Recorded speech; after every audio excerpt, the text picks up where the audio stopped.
La réouverture de la frontière Niger-Bénin, promise comme une délivrance, reste un mirage. L'attente s'éternise côté nigérien, transformant l'euphorie des peuples en frustration contenue. La réouverture de la frontière du côté du Niger s'attarde. L'annonce avait été accueillie comme une délivrance, un souffle de joie partagé par les deux peuples. Mais nous avons constaté que l'attente se prolonge du côté du Niger. Et on ne sait pas pourquoi. Quelles sont les raisons? Parce que le Niger a demandé un nombre de choses que nous ne comprenons pas. Les commerçants nigériens souffrent beaucoup, même la population.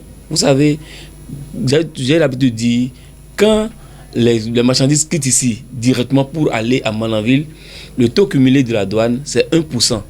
Mais quand ça va passer par Segbana, c'est 9,13% le taux cumulé. Donc c'est un coût. Même si ça va passer par le Lomé, la distance aussi.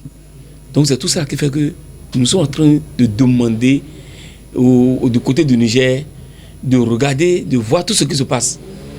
Parce que eux, ils ne souffrent pas, mais la population est en train de souffrir. Vraiment, nous demandons aux deux présidents de s'asseoir et de bien réfléchir pour l'intérêt général des deux peuples. Et pendant que l'espérance s'essouffle, plusieurs interrogations brûlent les lèvres. Alors que les pluies transforment les aires de stationnement en véritables marécages, que deviennent les 5500 francs censés garantir la salubrité des parcs?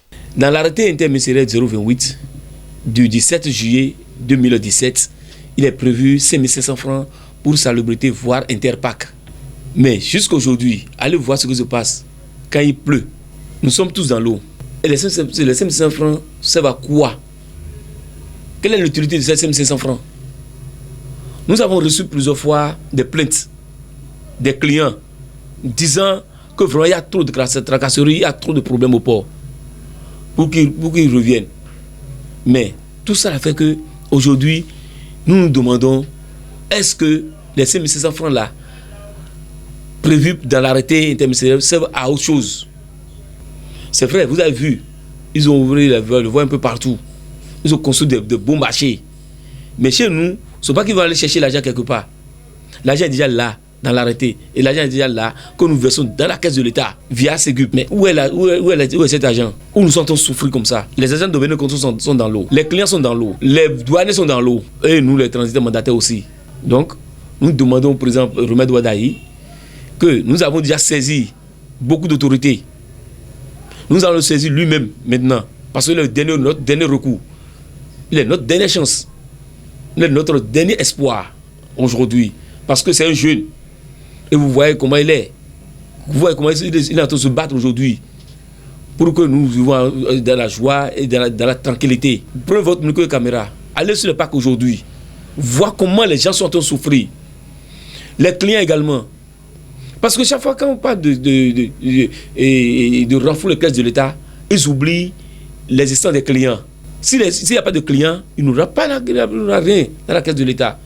Nous demandons à ce que le gouvernement, le président Romed Wadaï et le ministre des infrastructures n'ont qu'à faire diligence pour au moins amener des camions de sable pour remblayer les voies. Et vous avez, le parc d'escorte est fermé. Alors que dans l'arrêté, il est prévu 2500 pour frais d'escorte. Quand le véhicule quitte le parc de vente, doit aller d'abord dans le parc d'escorte. Pour les réparations, les mises à jour, tout. Parce qu'il y a des clients qui viennent de Togo de Côte d'Ivoire, parfois de Tchad, de Mali, qui viennent acheter les véhicules ici. Et avant de prendre la voie, il faut qu'ils reparent le véhicule, voir que si le véhicule est en forme avant de prendre la voie. Mais ils ont fermé le parc d'escorte parce que la voie est dégradée. Mais qu'est-ce qu'on a constaté? On constate que les véhicules sont dans les vents, à Zongo, à Guadeloupe, un peu partout. Alors ils ont 72 heures, ils ont 96 heures de moins pour quitter le territoire national. Donc, pour cette mise à jour, ils sont obligés d'aller dans les garages. Et si les douanes les voient dans les garages, ils prennent les véhicules, ils arrêtent les véhicules, ils amènent à leur base et les font d'une amende de 500 000 francs allant jusqu'à 1 million sur la gamme de véhicules, ce qui est normal. Parce que ils nous ont donné 87 pour quitter le territoire. Le pacte d'escorte n'existe plus. Mais pourquoi? Pourquoi est-ce qu'ils vont commencer par rentrer dans les fonds un peu partout? Juste pour avoir, soit ils vont aller acheter du riz, soit ils vont rentrer dans les garages. Nous demandons à ceux-là, si vous voulez aller dans les garages, vous voulez aller faire quoi que ce soit sur un véhicule, déposez l'enveloppe qui est dans le véhicule, allez déposer ça auprès de la douane. Donc nous sommes en train de faire des propositions à la douane pour dire qu'ils n'ont qu'à créer au moins 2 parcs. Un parc à Sekandji et un parc à Kassato. Là, s'il quitte directement le parc, s'il veut faire quoi que ce soit sur le véhicule, il peut rentrer dans ce parc-là. Et ce parc-là sera sous contrôle de la douane.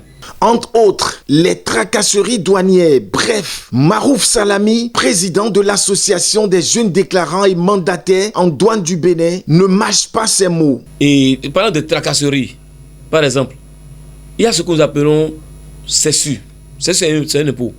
Nous avons demandé, ils ont dit que non, que quand on demande CESU, les DNA, c'est-à-dire déclaration de non-assujettissement, que ça tarde. Parce que ça fait partie des tracasseries. Ça tarde. Maintenant, comment est-ce qu'on va faire pour que ça soit un peu rapide? C'est ça, nous sommes rencontrés, nous sommes allés voir le directeur de CESU. Et on lui a demandé, est-ce que tu peux nous sortir la DNA dans la même journée, si on fait la demande? Lui a dit oui, qu'il peut le faire. Parce que beaucoup de clients disent que vous savez, les DNA c'est pour les véhicules en transit, qui vont passer par ici pour aller en transit, ou à l'usage personnel.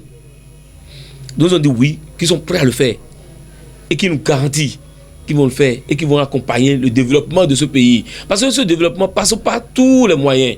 C'est pourquoi nous avons demandé maintenant que nous avons enregistré tous les transitaires mandataires, et créer une plateforme pour les Béninois, les transitaires béninois.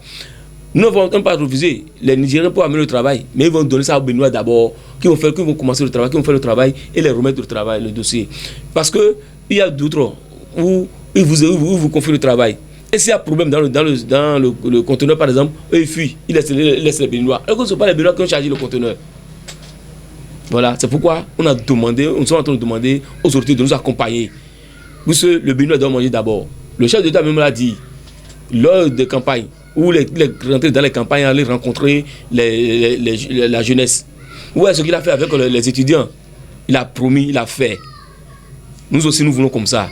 Entre frontières closes et parcs noyés, c'est toute une chaîne logistique qui vacille. Et si les autorités ne réagissent pas, la délivrance tant attendue pourrait bien se transformer en naufrage collectif.